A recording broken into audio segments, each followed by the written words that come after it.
Hello, and welcome to On the Pitch, a Missouri soccer podcast and your home for all things Missouri soccer. I'm your host, Bridger Pretz, and I'll be bringing you the latest news, match analysis, interviews, and stories from every corner of the Missouri and American soccer scene. Whether you're up in St. Louis, Kansas City, Columbia, or anywhere in the Show Me State, this is where Missouri soccer lives. Let's get into it. Hello, everybody, and welcome to the On the Pitch podcast. We're going to be doing something a little bit different today. We're going to be previewing the U.S. men's national team game versus Guatemala, but we're also going to be talking about my opinion on the USA versus Costa Rica game that finished in penalty kicks, with USA moving on to the semifinals to face Guatemala tomorrow in St. Louis. If you didn't watch the Costa Rica game versus U.S. men's national team, it finished 2-2 in regulation, goals by Diego Luna and Max Arfsten. Arfsten, if you didn't watch the game, was actually involved in every single goal that happened in this game for Costa Rica and for the United States. After it finished 2-2, winning the penalty kicks, Matt Freese wound up becoming in my opinion, should now be the third choice goalkeeper going into the World Cup for next year, and we'll talk about that here in a little bit. But yes, we're going to be talking about USA versus Canada, and then we will talk about USA versus Guatemala. So during the game, obviously, 0-0 going into it, and Costa Rica came out flying. They were all over the ball, putting guys under pressure, and I think they really kind of pinpointed our weakness with this group, and our weakness is our outside backs. We've got Max Arfsten, who is a Columbus Crew player, 24 years old. He's not the youngest in the world, but this is really his first tournament, and it really just showed his, I guess, say his youth, because basically the first 15 minutes, he puts in an absolute terrible challenge in on a Costa Rican player that winds up giving up the penalty for the very first goal. Gets beat, comes into the guy from the back, and it was just one of those challenges that you just see not really happen from a quote-unquote international level player. But again, these guys are young. This is the group that is trying to fight for places into the U.S. men's national team for the World Cup. And you can just definitely tell he doesn't really have that international experience or really much pro experience either. So puts in a challenge, and it just gives Costa Rica the penalty. And from right there, I just wanted to see, how is this group going to react to going down a goal? And how is this group going to react when things aren't going their way? Gives up the penalty. Then all of a sudden, it just seems like USA wakes up. We had a lot of passages of play, seemed to go through pretty well on the outside. Max Arfsten is actually getting up the field. He's putting crosses in. No one's landing. And then what happens is we get a little combination through the middle, and Malik Tillman gets through. He looks to play across, but a Costa Rican defender just absolutely wipes out his Achilles. And honestly, if he hits that challenge a little bit harder, that could have been actually a ruptured Achilles, could have been even a broken ankle. And so Malik Tillman gets fouled in the box. Malik Tillman then comes up to take the penalty and misses it. And it was very unlike him. And it's one of those things where I don't know if I actually like it when the person who is fouled takes the penalty, because I think a lot of the times they're rattled, or maybe they're still suffering from an injury or something. But it always seems to, in my opinion, from the games that I've seen, it never seems to go well for the person who, if they fouled, takes the penalty. He takes it, hits the post. It's one of the worst shots I've ever seen. In his reaction afterwards, even kind of just showed that he really had no idea what he had just done. He was definitely upset with himself. Very unlike him to do something like this, but you could just definitely tell it wasn't very much like him. We go probably another 10, 15 minutes. Max Arfsten's still going on that left side. He's still getting crosses in, and finally he gets one to Diego Luna. And luckily, we get a little bit of a deflection. It goes in and beats the goalie, and it becomes 1-1. From there, you just see the entire mentality of that men's national team completely change. Putting in challenges. I mean, we're playing combinations. We're controlling possession. We're doing all the things that we're known for doing. And then halftime comes. First 10 minutes of halftime, or first 10 minutes into the second half, the U.S. men's national team has probably playing the best I have seen this group play. Through the entire group stage, they're putting in combinations. They wind up getting that second goal. Obviously, Max Arfsten gets the goal, coming in from the left side. Malik Tillman has a great combination with Ajiman. He lays it off a little bit. Malik Tillman plays him through, and then Arfsten has a great finish into the bottom corner with his right foot. U.S. men's national team, first 10 minutes, awesome. Playing one of the best soccer they've ever played. and it just looked like, okay, now we're going to control the game. Now we're really going to start asserting our dominance in this game. After that 10 minutes of play, after we go up 2-1, it all of a sudden just kind of seems like the USA drops their mentality or even drops the pressure, because it really just, after that 10, 15 minutes into the second half, all of a sudden we just started noticing Costa Rica was just making runs, putting balls into the channel, putting challenges in, just overall looked the better team. The last 20 minutes of the game, honestly, Costa Rica could have had, they wind up scoring again off of terrible.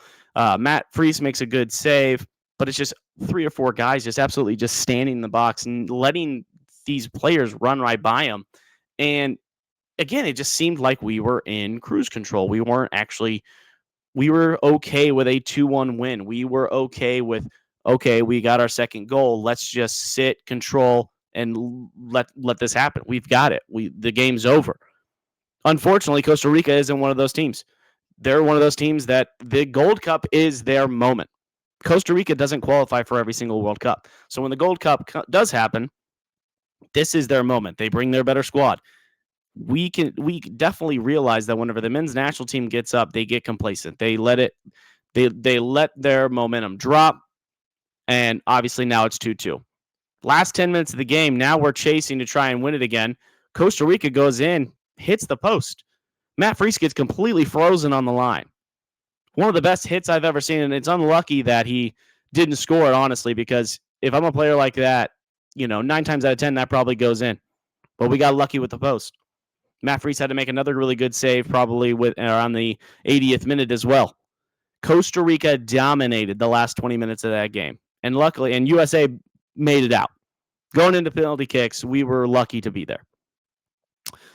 Going into penalty kicks, I know nothing about Matt Freese. I know he plays in the MLS for New York City FC. The only thing I really know about him is that he's big. He's like 6'4", 6'5". He's a big dude. He's a really big dude. And a lot of people say, oh, he's young. He's still learning. Well, he's 26. He's young for a goalie. He's not young for a professional soccer player. So we go into it. Basically, I think anybody can win this. After seeing Malik Tillman miss a penalty kick in the actual game, he was the number 2 taker. I really didn't have a lot of confidence in this. I'm sitting in my basement with my father-in-law. And honestly, our eyes are wide open because we don't know what's happening. Then we get into penalty kicks and people start going. We share a couple. Malik Tillman goes to the same side that he went to, but this time when he took it, it seemed like he had a lot more confidence. Again, he didn't get fouled, so maybe there wasn't an injury or something that he was dealing with when he took it.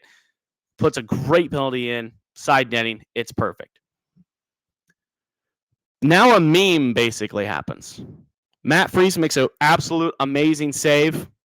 Saves one of them.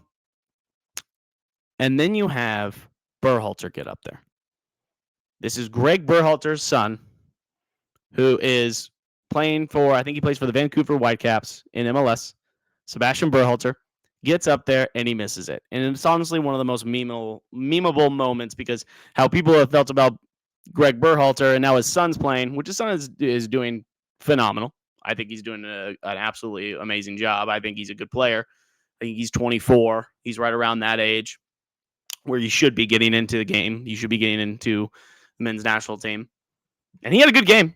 He's a very feisty guy. I mean, he really does. I think every time he tackled somebody or a foul happened, he got in their face. I mean, he has a lot of passion for the game, and I think he's still going to be a good player. Gets up there and absolutely skies it. And they do a great pan when they go to Greg Berhalter's up in the stands with his wife and his 2 daughters, and you just see it in his face. He's like, oh, great, I'm going to get blamed for this too. So overall, he does fine. Misses his penalty. Matt Freese winds up coming up and making 2 huge saves. And then USA winds up winning it in penalty kicks. I think this solidifies Matt Freese as the number 3 goalie that should be going to the World Cup. Not only did he make a couple of good saves in the actual game, but just his ability in PKs. And if you go back and watch it, he also got a hand on Calvio's PK that scored in regular time. So he almost got to that one. And in the actual PK shootout, I think he guessed right every single one. and he got hands on two of them, and unfortunately they put too much power on it and it went in. So if anything, he can kind of be like what Ethan Horvath was, a couple years ago for the Nations League. He can be the guy that comes in during a PK shootout. Saving 3 in a quarterfinal knockout game against Costa Rica, I'd put him in. I mean, why not? Didn't the Netherlands do this a couple of years ago with Tim Krul? They brought him in, I think, in the Euros or some tournament like that, or maybe it was the World Cup. But they brought him in for a PK shootout, and they saved 2 or 3, and they wound up winning and moving on. So Matt Freese could absolutely be that person. Now, his distribution's not very good, so I wouldn't say he's a starter or he's a guy who gets a game in a group stage or anything like that. But for a PK shootout or even just for that moment, he'd be a great option to have in there. So Matt Freese, number 3 goalkeeper for USA for the World Cup, I can definitely see it happening. And I think even for moments like a PK shootout or something like that, he'd be a great option to put in there. So obviously USA moves on. They're going to be playing Guatemala in St. Louis tomorrow, Wednesday, July 2nd, right? And I already know all my St. Louis people, all my Missouri people, they're going to be there. They're going to show out. It's going to be a great crowd. But Guatemala travels well. They've always got a lot of fans as well. So 2 to 5, maybe even 6 years ago, USA playing Guatemala, it should be a 3-0, 4-0, 5-0 game. The problem is that this is not our A team. And some of these guys are even C team guys. The USA cannot take Guatemala lightly. Guatemala, obviously, they have a lot of domestic-based players, but they just knocked out Canada. And one of the funniest things is when Jesse Marsh got interviewed after the Canada game. Well, let me put context. Before the tournament, he was talking about how, hey, we didn't have guys, bail out on the tournament. Everybody wanted to be here. This is our good squad, yada, yada, yada. I didn't have guys turn it down. And then as soon as the game was over, Jesse Marsh was talking about how we didn't have our full team and not everybody was here. And if we would have had everybody, we would have won. Of course, putting excuses on other things that aren't, your tactics or coaching or how you played. So that's just a little LOL for Jesse Marsh. And I like Jesse Marsh. I think he's a great coach. But it's just funny that he uses as an excuse. He still had majority of his main guys. He had some guys out, but I mean, Alphonso Davies is basically that team. So when you take him out, it does change the entire concept of that team for Canada. So, but losing to Guatemala still should not happen for a team like Canada. You've got guys like Rubio Rubin, you've got Oscar Santos, and then you got guys like Olger Escobar who play for Guatemala. I think Santos is like 23, 24. Diego Rubin is playing in the 2nd division. He plays in the USL Championship for the Charleston Battery. And then you got, excuse me, Olger Escobar, who I think is 18 years old, and he plays for Montreal. So you're looking at some domestic base, around here in the lower levels of America, and they're also very young. But again, they cannot be taken lightly. They are going to defend. They are going to sit deep. They are going to take their licks, and they're going to hook to counter. They've got speed on the counter. Diego Rubin's still a very dominant, very good threat. I mean, the guy played 6 games for the U.S. men's national team. He's played in Europe. Even though he's playing in the Charleston Battery right now, the USL Championship isn't a slouch league. So you cannot just look at Guatemala and think, oh, this is going to be an easy win for the United States. They're going to have to do better than what they did this game. I think the outside backs for the United States can be exploited. I don't think they are... Besides Max Arfson offensively, he did get an assist for Diego Luna's goal, and he did get a goal himself, but he also caused the 2 other goals for Costa Rica. So I just think if this is going to happen, we need to look for a better option up top than Ajiman. I think for large parts of the game, he is walking, he is standing, he's not involved with the play. When you play it to his feet, with his back to goal, he's good. He's good as a target forward.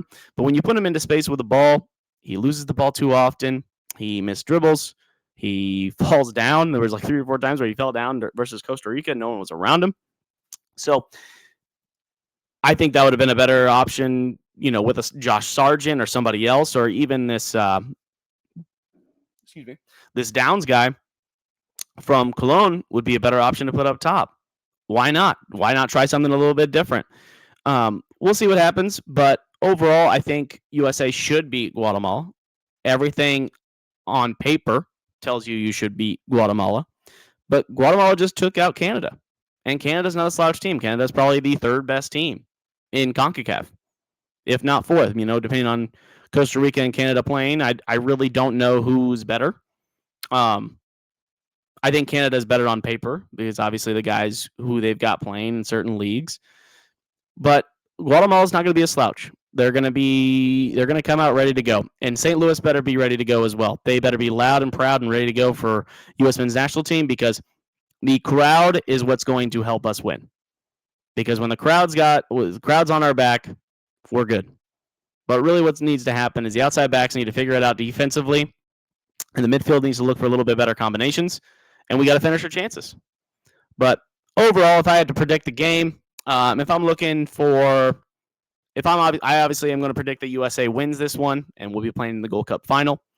I think that versus Guatemala is going to be a 3-1 win. I'll say my goal scorers, if I had to predict those, I'll say Ajiman gets one. I'll say Diego Luna gets one, and I'll say Malik Tillman. If I was a betting man, that's probably the three best options we have for scoring. I think Guatemala is going to get one off of, some kind of counterattack or something with our outside backs. But overall, I do think it's going to be USA win. Nothing's free, though, so we'll see what happens. And then what needs to happen is obviously we have got to figure out how to defend on the outside, why our outside backs keep getting beat on these easy dribbles, and figure out how to finish chances whenever we're in tight spaces. But overall, that's my quick little preview. I'm just doing something just a little bit different than I usually do. Obviously, this isn't a group project here, but just a little preview of how I think the U.S. men's national team did against Costa Rica, and then what I think they're going to do against Guatemala. We can do a little after-game review after the game, but overall, that's what I've got. Thank you so much for joining in, and have a great rest of your day. This episode is brought to you by crooksimage.com. Jeremy is a Kansas City-based photographer who does just absolute amazing work, right? He can do anything, whether it comes to your senior photos, engagement photos, or even if you want to just take photos of your little dog. I mean, right here, this is my dog, Quinn. She's absolutely amazing. Look how beautiful he made her look. He does an absolute amazing job. Again, he actually did our wedding not too long ago, and I can't tell you how amazing those photos are. He's right here in Kansas City. He's willing to meet you anywhere in this area. Again, that is crooksimage.com. Local guy who's doing local work, and it's just absolutely amazing. Again, crooksimage.com. Now, let's get back to the pod.